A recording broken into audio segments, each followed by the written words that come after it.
you for having me. One that comes to mind back in, I'm trying to remember the year, it was around 2008, 2009. I was working for a hospital system and I was one of the owners of the emergency room. And I was getting nice bonuses, and the company was going to be sold. And big picture, I decided to leave the ownership. And at the time, I didn't agree with the way that company's vision and the mission statement and the way they were making money. And from an ethical point of view, for me, I felt like I had to leave and I had to go where I thought my heart led me.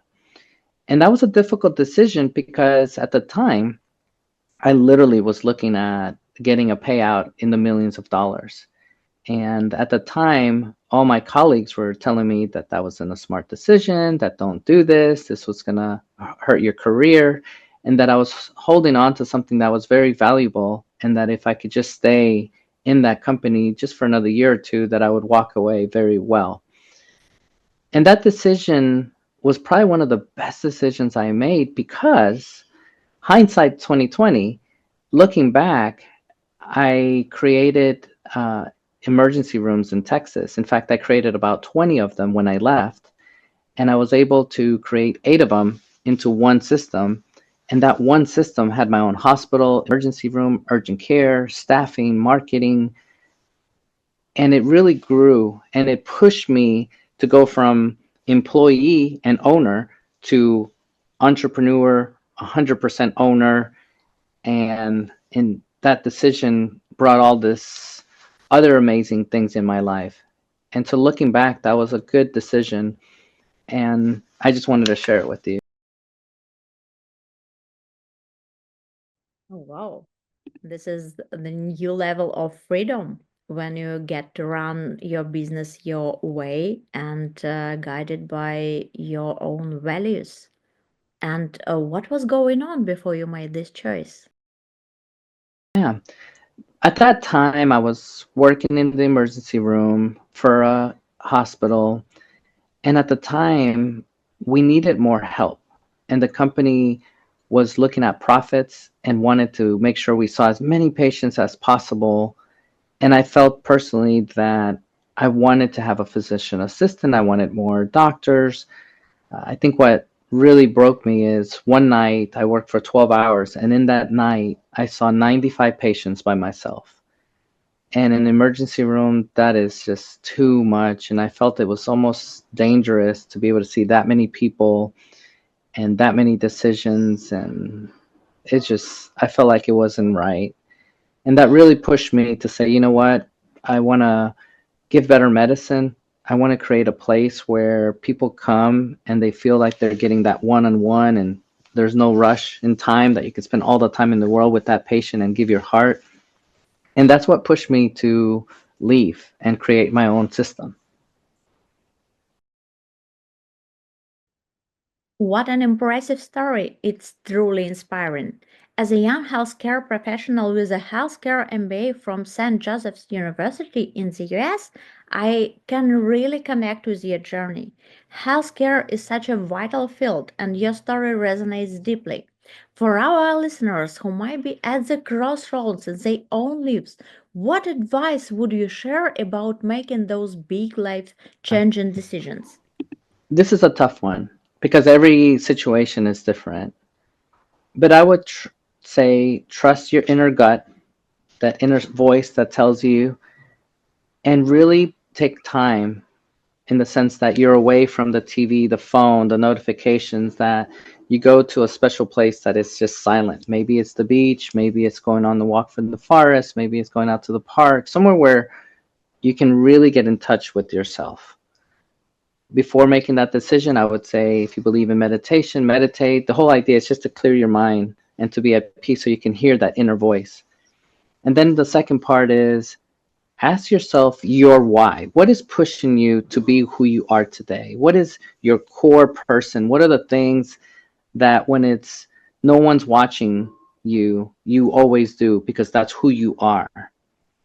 Align that inner voice with your strong why Maybe for me, I grew up in poverty, I grew up with nothing, and that strong why pushes me to go to another level. And regardless of how successful I am, I'm very humble and I try my best to keep pushing myself to improve. And so the second part is, like I said, find your why. And then I look at things like a chess player. Look at what that decision will do for you today, what the decisions will do for you in a year, and what the decisions will do for your grandkids and in the future. How does that impact today? That one decision make an impact tomorrow, and then put it all together. And if you're having trouble with understanding all those factors, then there's nothing wrong with putting it into something like AI or ChatGPT to say, hey, I'm making these decisions. I want to know short, middle, long term. What are things that I need to consider? That way, when you make that decision, you're thinking all the factors. Oh, thank you for sharing that. I just had an idea and one more question for you. You're so talented at long term planning. It's really inspiring. And what I notice nowadays that many people tend to plan for the short term. Maybe because we're living in such a rapidly changing world with COVID, wars, and constant uncertainty shaping our decision. Really interesting to think about animals' approach planning. How do they plan? For example, take cats, they don't really plan, they just act. 1 minute they're napping, and next minute they're leaping into the air, try to catch a butterfly. Do they catch it? Maybe. Do they care? Not really. They just move on to the next exciting thing. Squirrels, on the other hand, are big planners. They hide nuts everywhere for winter, but then forget where they hid half of them. And how do we humans avoid being like cats with no plan or squirrels with too many? What's the secret to thinking so long term horizon and Yeah. staying on I think track? it's very important to have a mentor. That doesn't mean you need to pay someone. It could be your mother, it could be your father.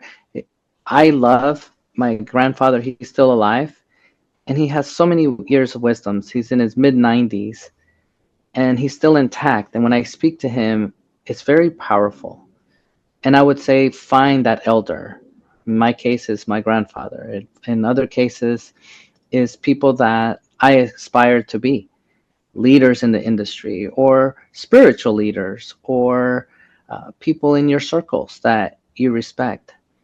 If you're in a circle that you find yourself being the leader, then you may not like what I'm about to say is be in circles where you're not the leader. Be in circles that you're the lowest in that circle because you're pushing to self to be at a higher level. The more you're in circles that you find yourself going up, the more you'll improve. If you're the best in your circle, then I would say find another circle. Your speech is truly inspiring, and I can feel the energy and passion it carries. I want to pass the same inspiration to our audience. Could you please share two or maybe three simple ideas or methods for how to inspire others and help them to feel motivated? Yeah. We all have different journeys. Each one of us have our own personality. Combine our journey with our personality, and in my opinion, always look at how can something, this is going to sound weird, how can something that happened to you that was bad, that's something that you think was horrible, and how can you take that and convert it into something good? I mentioned earlier, I grew up poverty. I didn't know if I was going to eat that day. I didn't know if we had money to pay for the rent. And I know at one point my mom had to go bankrupt. That strong feeling, instead of saying, oh my God, I started in failure and I have to continue in failure, I said, no, I don't want to be in that point. I'm going to take that experience and convert it and say this is going to be the stepping stone to push me to go forward, to give me the energy that on the weekend when I'm tired and I don't want to work, to push me to go forward. And so my inspiration to everyone here is use your experience, use your personality, who you are, put it together and look at it to make something good. Stop thinking that things that bad that happen to you are things that are going to mark who you are. Think the opposite.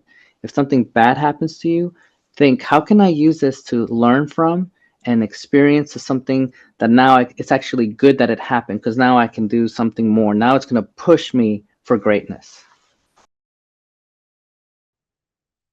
I'm sure everyone feels the inspiration and energy you bring along with the drive to take action, find their path, and make meaningful decisions, especially in our age of AI. And for our listeners, maybe of whom are navigating their own transformation with the help of AI or exploring its possibilities, could you please share a specific example or maybe situation where AI made significant impact? It could be a case where AI transformed a system or drove strategic changes or create a life-changing impact, whether for an individual or maybe for Great a company. question. As we look at AI, we're scared of it. A lot of people are like, this is unknown. This is going to take my job. This is a tool that I don't want. When you have time, take a look at my TED Talk I did in October 2024. And it's talking about how AI can help healthcare. As a doctor, my goal is how can I improve humanity? How can I give more to my patients? And so, in that, the way I see it is it's not about AI being better than human or human better than AI. It's about both. Human plus AI together will beat the best human or beat the best AI. Together, you have the personality, the clinical gestalt of who you are, your experiences, and you match that with AI. And when you put it together, you're going to have something better. I'll give you an example. As an emergency room doctor, I take to heart anytime someone comes to the emergency room. If that person is sick, if that person saw a doctor and they got worse, I figure what happened, what went wrong with that we didn't help them. So what I do personally, I'll give you an example of how I use AI to change a system. Example: say you have a child that's 5 years old and that child is having an asthma attack, they can't breathe. You give them medicine, now they're okay. What I do is instead of giving them the discharge papers that say, okay, take your medicine, watch out for these things, I take those papers, I put them into AI, and then I take the core concepts of what those papers say, and then I convert them into a coloring book. And in that coloring book, I now can draw with the child. We can sit down and draw together, and I'm teaching them how to avoid their asthma, how to take their medicine. And that's a simple way of how I'm giving them a coloring book to discharge instructions. And now the child understands their disease. They're 5 years old. I'm speaking their language. And this is how I'm changing a system. Instead of giving papers, I'm giving them a real good tool to understand their disease process. Thanks, Harvey, for the brilliant case. Looking at the broader horizon of AI and healthcare, how do you think AI will shape the future of healthcare in a strategic So, way? as an emergency room, I'll give another example in the ER. There's multiple examples. But for me, the one I want to highlight right now is predictive analytics. If I'm in the emergency room and I see someone, say, vomiting and diarrhea, I'm thinking, oh, they may have had bad food, maybe a virus. But if there's predictive analytics showing that, hey, throughout Dallas, there was 500 people with vomiting diarrhea, and most of those people were at the stadium watching soccer game, then I can say, you know what? This is coming from this source. Now, before this becomes even a bigger outbreak, we can use the AI with the predictive analytics to say it's actually lettuce in these sandwiches, and we can now stop that lettuce to make sure that it doesn't spread. Here are key examples how it could literally save lives and make AI healthcare much better. Thank you so much for your response. When we talk about kids' health, healthcare, and AI, it's clear that tools like generative AI for drawing pictures or creating games are just the beginning. AI's true purpose lies in thinking big, cope with critical issues like children's health, advancing healthcare systems, and supporting humanity's well-being at all. And our next question will focus on decision making.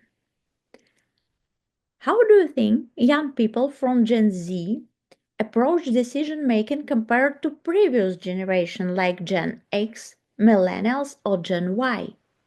What differences do you see in their thought process So, or one of the priorities? key things to recognize is that we all have different personalities.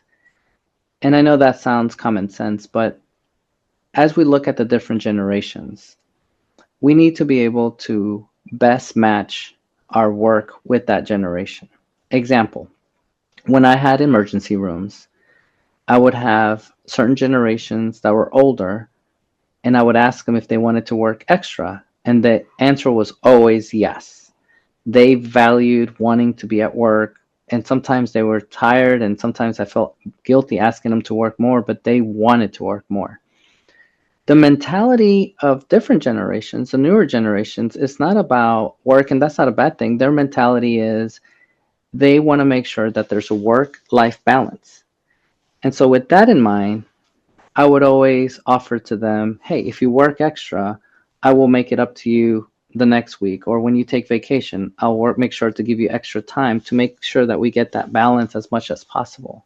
Knowing that they value the balance, then I knew how to speak to them.